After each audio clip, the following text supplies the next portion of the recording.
Hola, buenos días, bienvenidos a un episodio nuevo de Tangente. Hoy va a ser bastante breve, pero queríamos aprovechar que tenemos aquí a un invitado, iba a decir querido, no estoy tan seguro, ni querido por nosotros ni querido por quién, pero sin duda es una persona interesante, amena y un poco ruidosa. Y vamos a hablar de un tema que en realidad propuso él, pero que me interesa a mí sobremanera. Tenemos con nosotros a José Luis Moreira, ya lo saben, conocido en Twitter como Las Muchedumbres y uno de los economistas más audaces y más vocales en público con respecto a la ley de competencia, la necesidad de una ley de competencia y de reformas económicas para modernizar la economía y para volverla más eficiente. No sé si él se atreve a decir más igualitaria, pero yo creo que sus propuestas a eso conducen y descapturarla, por utilizar la frase que ha empleado Juan Alberto Fuentes Knight, o desatraparla, liberarla. Entonces, bienvenido, José Luis. Gracias, Quique. Yo soy Enrique Naveda, para quien no me conozca. Y pues me propusiste tocar uno de los temas que a mí me fascinan, que es cómo se construye el poder económico desde la política en Guatemala, cómo se elaboran los discursos que dan lugar a ciertas lógicas que parecen de sentido común, pero que no lo son, y después todo el mundo repite como si fueran verdades reveladas, axiomas infalibles. Entonces te agradezco mucho esa oportunidad y quizá podemos comenzar abordándola con uno de los temas que creo que a ti te han hecho más públicamente célebre, más notorio en el buen y en el mal sentido, desde redes sociales y también en tus conversaciones públicas en Guatemala, que es la ley de competencia, ¿no? La ley de competencia se acaba de aprobar. Era un pendiente desde hacía décadas y desde hacía por lo menos 4 lustros se venía trabajando con consistencia, pero hasta ahora no se había logrado y parecía que nunca iba a ocurrir. De hecho, teníamos dudas de que mismo día teníamos dudas de que fuera a suceder cuando parecía los votos, ¿no? Que estaba todo amarrado. Y esto deviene en buena medida de un fenómeno que es el del control del discurso económico de ciertas élites en decadencia, pero élites todavía, y no solo del discurso, sino también de la praxis política, pero del discurso económico, que nos han hecho creer que no era necesario, o que, como dicen ahora, es más burocracia, pese a que la mayoría de la gente y la propia Constitución decía, bueno, necesitamos una ley de ese tipo. En la Constitución se llaman antimonopolios, pero bueno, creo que todos estábamos hablando un poco de lo mismo. Entonces, ¿cómo lees? No, es que la verdad, o sea, tal vez para ahora que ya estamos en esta etapa de ese proceso, yo creo que vale la pena que demos un poco de información de background, ¿verdad? Todo esto de la ley de competencia me surgió cuando yo estaba en el máster, ¿verdad? En clases de organización industrial. Y bueno, o sea, hablábamos de casos bastante básicos, por ejemplo, el tema de regulación de telecomunicaciones, regulación de mercados eléctricos, ¿verdad? Y yo me di cuenta que de ahí fue, bueno, todo esto en Guatemala no existe, ¿verdad? ¿Por qué? ¿Por qué no existe esto en Guatemala, ¿verdad? Siendo algo tan transversal, tan básico, tan fundamental de las instituciones económicas de todos los países, ¿verdad? Y entonces fue en ese momento donde yo dije, bueno, esto vamos a agarrarlo como un pequeño experimento de laboratorio, ¿verdad? Porque obviamente, o sea, la ley de competencia ya hemos hablado a la infinidad de las implicaciones, digamos, a nivel económico y a nivel de diseño institucional, pero mi punto, digamos, si podemos hablar en esos términos, mi agenda, es que la ley de competencia es un buen ejemplo de problemas más sistémicos en el orden del discurso económico en Guatemala, ¿verdad? O sea, la pregunta esencial es ¿por qué aprobar una ley de competencia no solo ha tomado tanto tiempo y por qué ha sido tan controversial, ¿verdad? Siendo lo que se repite ad infinitum, ¿verdad? Una regulación básica que existe en todos los países del mundo, ¿verdad? ¿Por qué particularmente en Guatemala se tomó tanto tiempo? y por qué sigue siendo controversial, ¿verdad? Estos días que he estado más en el carro en Guatemala, me he puesto a sintonizar la radio y ya, o sea, me divierte, a mí me divierte, ¿no? Escuchar toda esta... El tráfico aquí es un descanso de la vida, ¿verdad? O sea, puedes hacer otras cosas. No, y de hecho eso lo acabo de poner, ¿verdad? O sea, digamos, todos esos problemas de infraestructura que tenemos también, o sea, las ideas que subyacen esos problemas de infraestructura y la falta de soluciones, todo se remite a esta lógica, digamos, de discurso que estructura todas nuestras instituciones públicas que tienen que ver con primero, una desconfianza generalizada del actuar del Estado, ¿verdad? La satanización de la acción pública, de las fuerzas del Estado. Y bueno, hay otros temas, ¿verdad? Pero para volver al tema de la ley de competencia, es como, o sea, ¿cómo es posible de que esto sea tan complicado en Guatemala a nivel político, ¿verdad? Entonces eso, o sea, es un pequeño, o sea, la ley de competencia sí, a mí me encanta, ¿verdad? Pero también hay que considerar que sus limitaciones a nivel más estructural del discurso, o sea, es un huevito, ¿verdad? Sí, es un ejemplo. Es un ejemplo, es una instancia bien limitada, ¿verdad? Pero que señala problemas más sistémicos y que fue el tema que yo te propuse, ¿verdad? O sea, los problemas sistémicos del discurso económico en Guatemala, ¿verdad? O sea, la pregunta esencial es, ¿por qué eso es tan difícil, ¿verdad? ¿Por qué algo tan básico es tan difícil en el sentido común, digamos, de toda la gente, de los votantes? ¿Y por qué hasta ahora, ¿verdad? Estamos teniendo un movimiento político que, pues en cierta medida lo ha abanderado y lo ha llevado a su materialización política, ¿verdad? Como siempre, recordarles que nuestro querido patrocinador San Miguel es experto en madera, ya tanto sea para productores, para los que trabajan con madera, o sea también para ciudadanos comunes y corrientes que quieren un proyecto de madera. Ellos tienen absolutamente todo lo relacionado con este noble material. Encontrarán en las tiendas la capacidad de hacer cortes precisos y necesidades también, cubrir también las necesidades de diseño que puedan tener cada uno de ustedes. Ya saben, no dejen de visitar a nuestros amigos de San Miguel en cada una de sus tiendas. Tienen tiendas por todo el país y ya tienen una primera tienda en El Salvador. O sea que es una empresa chapina que está expandiéndose al extranjero e invirtiendo fuera de Guatemala. Si no pueden ir físicamente a las tiendas de San Miguel, visiten sanmiguelmadera.com. San Miguel, madera de expertos.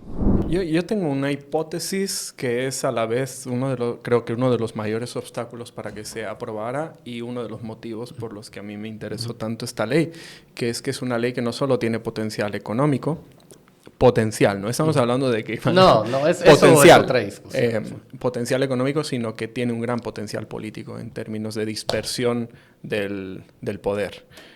En primer lugar, entre empresarios que puedan emerger, algunos nuevos con nuevas ideas, menos necesidad de control político. Y en segundo, bueno, que lo veo un poco más complicado, sobre todo a mediano plazo, que se riegue eso hacia abajo, ¿no? Pero ya ese elemento político del que se habla poco me parece trascendental en un país en el que las instituciones económicas están absolutamente capturadas por la élite tradicional representada por CACIF, ¿no?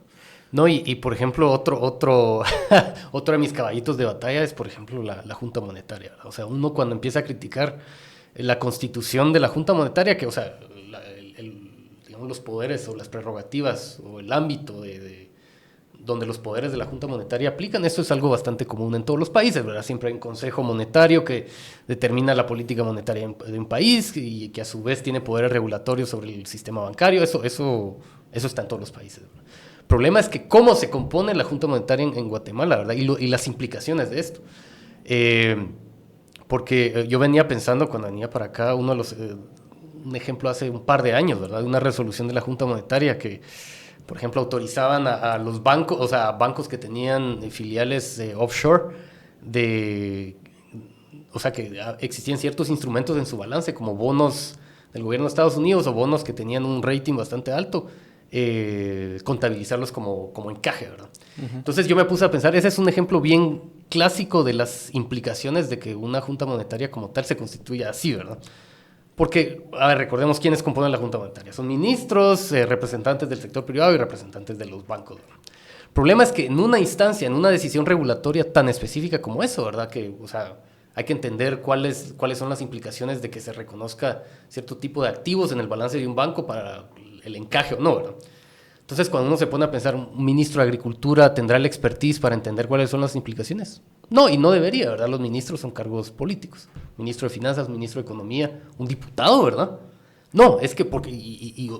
o sea, la naturaleza política de todo eso hace que deja un vacío a nivel de conocimiento técnico, de regulación, que adivinemos quién lo toma, ¿verdad? Que son la Asociación Bancaria de Guatemala, que siempre, por ser, digamos, los que conocen el sector, son los que automáticamente toman la voz prominente en estos temas regulatorios, ¿verdad? Entonces, ¿por qué estoy poniendo este ejemplo? Y solo añado una cosita. Es importante añadir el ingrediente de que además son los únicos que tienen una representación cuasi vitalicia. Y pongo un ejemplo. Así como un ministro dura 4 años en el cargo cuando tiene suerte, cualquiera de esos ministros que has mencionado, es habitual que los representantes del sector privado renueven su representación y uno se encuentra con que la misma persona ha ocupado ese cargo 20 y pico años o 30.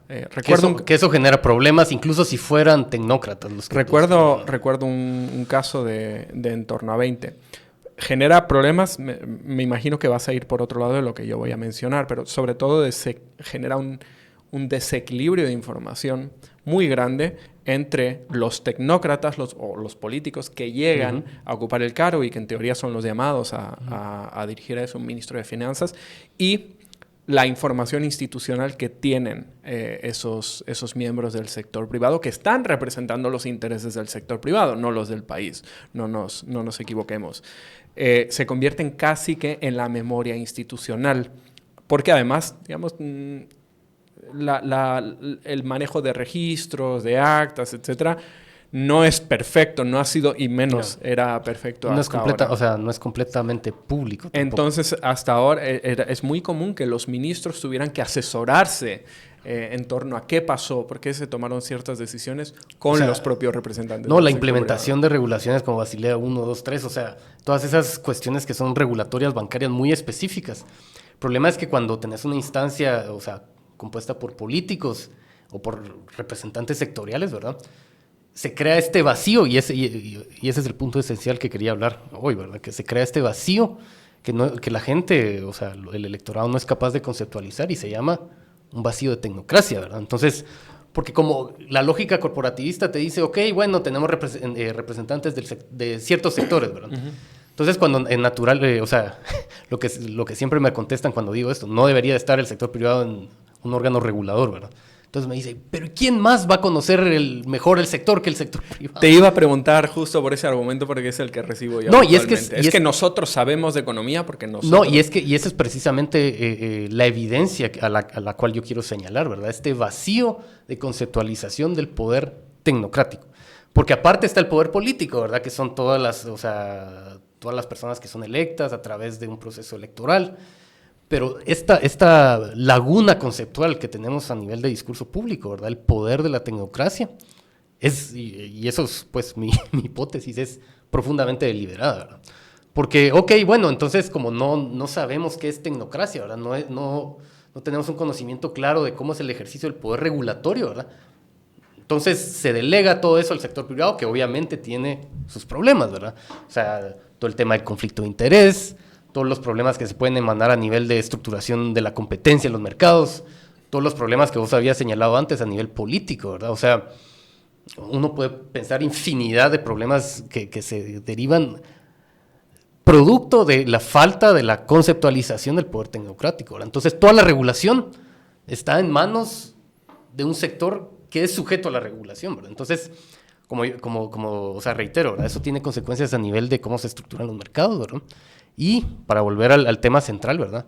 Eso tiene consecuencias también en cómo pensamos la construcción de instituciones económicas, ¿verdad? Y eso produce una población absolutamente ignorante sobre por qué se necesita una ley de competencia, ¿verdad? Y hostil, ignorante y hostil a una ley de competencia, que es básico en todos los países del mundo. A los amigos de Piedrasanta les gusten que les visiten, entonces vayan ustedes a ver, vayan a sus tiendas en la zona 1, en la quinta calle de 755 y también en el centro comercial Géminis, en calle 12, 125 de zona 10. En esos dos lugares tienen tiendas que pueden ir ustedes a visitar, ahí tienen un montón de libros y si no, si está muy duro el tráfico, que últimamente está muy duro, visiten piedrasanta.com. Piedrasanta.com, la editorial legendaria de Guatemala y queridos patrocinadores aquí de Tangente. Hoy vamos a hacer un programa corto, pero vamos a retomar este tema y hablaremos de un documento que salió hace apenas unos meses o unas semanas. Yo lo leí hace unas semanas. Está en inglés, El discreto encanto de la oligarquía, conceptualizando el poder material y el acaparamiento de oportunidades. Es un documento que intenta teorizar una nueva forma de poder, creo que lo has leído, de poder empresarial sobre el Estado, fundamentalmente. Y son autores internacionales, pero el caso que elige es uno del que se habla muy poco, incluso acá en Guatemala. Yo creo que pudieron haber escogido un mejor caso. Yo todavía... O sea, pero esto ya... Yo creo producto de mis posturas ideológicas, ¿verdad? Y de la concepción que yo tengo, o el rol que deben de tener las instituciones económicas en fomentar el desarrollo económico. O sea, por ejemplo, la presencia del sector privado... el caso que escogen es el INTECAP. Sí, no lo habíamos dicho. O sea, el INTECAP o el IX, por ejemplo, yo lo veo con la menor hostilidad, o sea, la presencia del sector privado en esas instancias. El INTECAP o el IX, creo yo que es justificable, ¿verdad? Vamos a hablarlo en otro programa, Sí. creo yo, porque puede que tengamos ciertos acuerdos, pero me parece que también algunas divergencias, sobre todo tal y como lo presentan los autores. Pero digamos, este es un caso, pero me gustaría que aplicaras estas nociones que has empezado a desarrollar teóricamente al análisis de la ley de competencia, de los mitos acerca de la ley de competencia, y después ya pasamos a cómo se construye ese sentido común. Porque, por ejemplo, bueno, hablemos ahora de los mitos de la ley de competencia, ¿verdad? El famoso. Venía escuchando este programa de radio y decían, lo único que hay que quitar son barreras de entrada, no se necesita una ley, ¿verdad? Pero hablemos de un caso bien concreto y eso refleja obviamente unas lagunas a nivel conceptual sobre cómo funcionan los mercados modernos, ¿verdad? Pero eso yo lo puedo decir en términos muy vagos, hablemos de un caso en concreto, la regulación de las telecomunicaciones, ¿verdad? O sea, obviamente es un sector que en los años 70, 80 pasó un proceso de liberalización, ¿verdad? Y como yo lo mencionaba en Twitter también, se debieron de crear ciertas instituciones regulatorias, ¿verdad? Porque eran monopolios estatales consolidados verticalmente, entonces esta separación requirió la creación de nuevas regulaciones para garantizar el acceso o sea, para garantizar la competencia. Pero obviamente eso es muy difícil para que ellos lo entiendan, entonces volvamos a un ejemplo concreto. Hay un país imaginario donde hay 2 operadores de telefonía móvil. Imaginemos un país, ¿verdad? Había 3 y ahora hay 2. Había 3, bueno... Pero no compliquemos el asunto, Sí, ahora hay 2. 2 operadores. De ahí de la nada, el regulador, entre comillas, decide sacar a licitación nuevo espacio radioeléctrico, ¿verdad? Que como sabemos, el espacio radioeléctrico es un monopolio natural, ¿verdad? Porque solo uno lo puede operar al mismo tiempo. Eso es así, ¿verdad? Así funciona, porque son ondas, o sea, es una frecuencia de onda. Es una cuestión física. Es una cuestión física, hay una limitación física ahí, ¿verdad? Entonces, bueno, el regulador decide sacar a licitación ciertas frecuencias. Y resulta que en la licitación, 0 trámites, 0 trabas burocráticas, completamente abierto el mercado. Después de la licitación, ¿qué ocurre? Resulta que los únicos que postularon, o sea, que presentaron ofertas, fueron los mismos que ya estaban, ¿verdad? Entonces, uno se pregunta, bueno, entonces uno si no entiende más o menos cómo funciona un mercado de telecomunicaciones, dice, bueno, perfecto, o sea, bueno, no habían trámites, ese fue el resultado de la competencia. El problema es que cuando uno entiende esos mercados se da cuenta que existe lo que se llama barreras estructurales, ¿verdad? Entonces, específicamente en el mercado de telecomunicaciones, y esto ha sido estudiado muchísimo, tiene que ver con la barrera estructural que constituyen los costos hundidos, ¿verdad? Uh-huh. Los costos hundidos es toda esa inversión que ya se hizo, ¿verdad? para poder operar el mercado. Por ejemplo, en telecomunicaciones son todas esas torres, ¿verdad? Toda la infraestructura que se necesita para operar el servicio de telecomunicaciones. Entonces, cuando, si se quisiera que un tercero entrara, cuando, o sea, si postula su oferta y gana, digamos, el espacio radioeléctrico, tienen que pasar muchísimos años en lo que construye la infraestructura, en lo que gana participación de mercado, en lo que, o sea, establece toda su operación, y, digamos, el plazo que eso puede tomar es excesivamente grande, que pierde interés. Costoso para el país. O sea, un tercero pierde interés en presentar una licitación, ¿verdad? Entonces, por eso se llaman barreras estructurales. El mercado estructuralmente pone una barrera de entrada que no tiene que ver con trámites, que no tiene que ver con regulaciones, es porque el mercado funciona así. Entonces, en ese caso, yo siempre menciono lo que pasó en Francia, ¿verdad? El regulador ARCEP, cuando existían solo 2 operadores de telefonía móvil, obviamente con el conocimiento de que existían estas barreras estructurales, forzó a los incumbents, ¿verdad? A los que ya estaban en el mercado, a arrendar la infraestructura que ya estaba existente, ¿verdad? A un nuevo operador, para que mientras, o sea, se constituía en el mercado, ¿verdad? O sea, empezaba a construir su infraestructura, empezaba a ganar clientes, pudiera entrar un tercero, ¿verdad? Pero estas barreras estructurales no tienen nada que ver con trámites, ¿verdad? Es la estructura del mercado. Y para eso se necesita una intervención regulatoria, ¿verdad? Que en el caso de Francia fue forzar a los que ya estaban presentes en el mercado de rentar la infraestructura. Obviamente no va a ser gratis, ¿verdad? Tiene que el capital y los activos que ellos ya invirtieron tienen que ser remunerados a precios de mercado, o sea, no es gratis. Pero o sea, el regulador tuvo que forzar al incumbent a prestar la infraestructura para que esta barrera estructural que evita que un tercero pueda entrar a un mercado de telecomunicaciones ya no exista o se mitigue, ¿verdad? Pero ese tipo de cosas, por ejemplo, el funcionamiento de mercados modernos, un poco más sofisticados, están lejos del entendimiento de esta gente, porque obviamente ya nos vamos otra vez al plano un poco más metafísico-político. Hay un esfuerzo deliberado institucional, de construcción de discurso, que no les permite ver estas cosas, ¿verdad? Entonces solo ven trámites, solo ven burocracia, solo ven ampliación, entre comillas, ¿verdad?, del poder del Estado. Ya saben, también, si quieren tener bien cuidados y con salud a sus mascotas, Bravecto de 1 año de duración lo van a poder encontrar en las veterinarias, también Bravector Plus para gatos, todos con el distintivo, y esto es muy importante, el holograma. Asegúrense que el producto viene en la cajita y que el producto ingresó, les garantiza que el producto ingresó de manera legal en el país, ¿no? Entonces, busquen Bravecto en la cajita con el holograma, que es puesta en las bodegas de aquí de Guatemala, y van a tener muy bien cuidados a sus mascotas. ¿Te parece que no les permite? Permitir es un verbo ambivalente, sí, tiene varias connotaciones.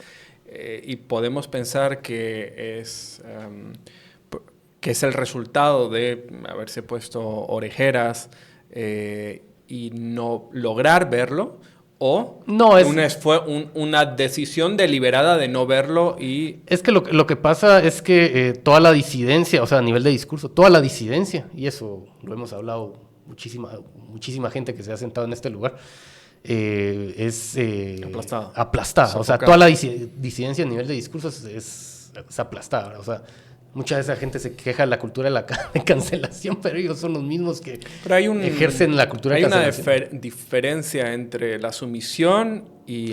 Obviamente hay distintas dinámicas de poder, ¿verdad? O sea, y hay distintos grados también. Y la creencia. O sea, uno es puro peer pressure, ¿verdad? Tú vienes de la Universidad Francisco Marroquín, desde donde emanan buena parte de estos discursos, sobre todo últimamente más libertarios y teóricamente más en conflicto con todas estas prácticas y con CACIF, ¿no? Y sin embargo, siempre me ha llamado la atención cómo estas prácticas, estos discursos no solo subyacen, sino que apuntalan la posición de este empresariado que ejerce el control, ¿no?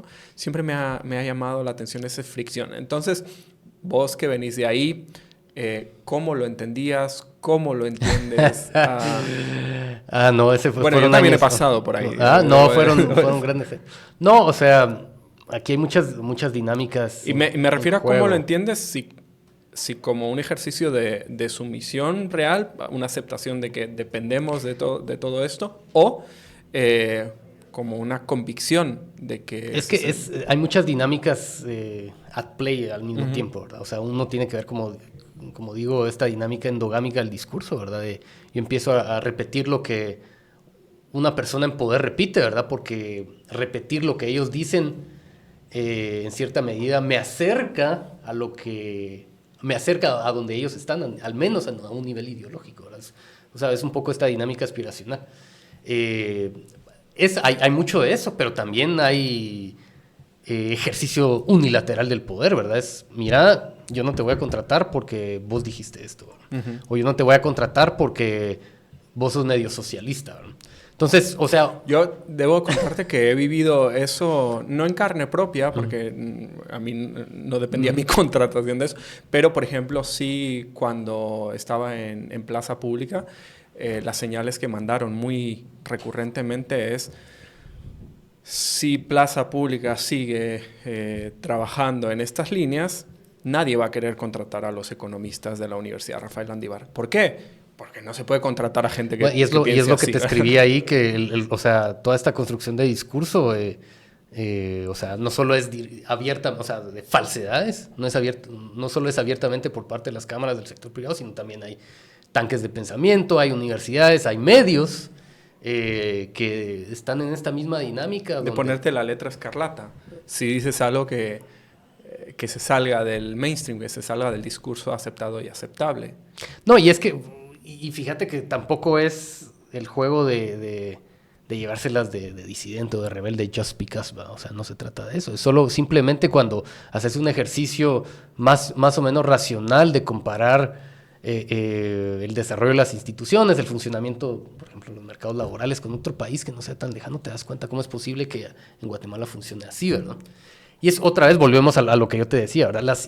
O sea, la implicación más negativa de esta dinámica discursiva del poder, al menos para mí, ¿verdad? Y en el corto plazo, es que no llegamos a entender la importancia del desarrollo de un servicio civil y de una tecnocracia, como diría el teórico francés de la revolución, a un tercer estado, ¿verdad? No llegamos a eso, porque automáticamente todo ese ejercicio de poder burocrático y tecnocrático, que es esencial para el funcionamiento de un estado y como tal esencial para la libertad, está delegado a gente que tiene conflictos de interés, ¿verdad? Que no necesariamente están abogando por el beneficio del país, ¿verdad? Y me van a decir, sí, bueno, los tecnócratas tampoco. No, pero los incentivos son distintos, ¿verdad?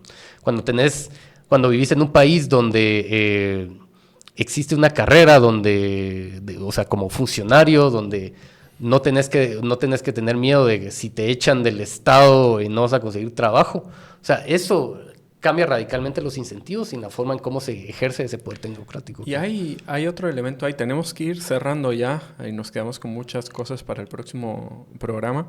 Pero hay otro elemento ahí que es importante, que incluso cuando hay personas que desarrollan una carrera tecnocrática, tienden a llegar a la cúspide de su carrera relativamente rápido, a menos que después pase a una política, y ya no saben qué hacer. La única salida es ir a puestos de gerencia de ese sector privado. Entonces ahí comienzan a operar la puerta giratoria.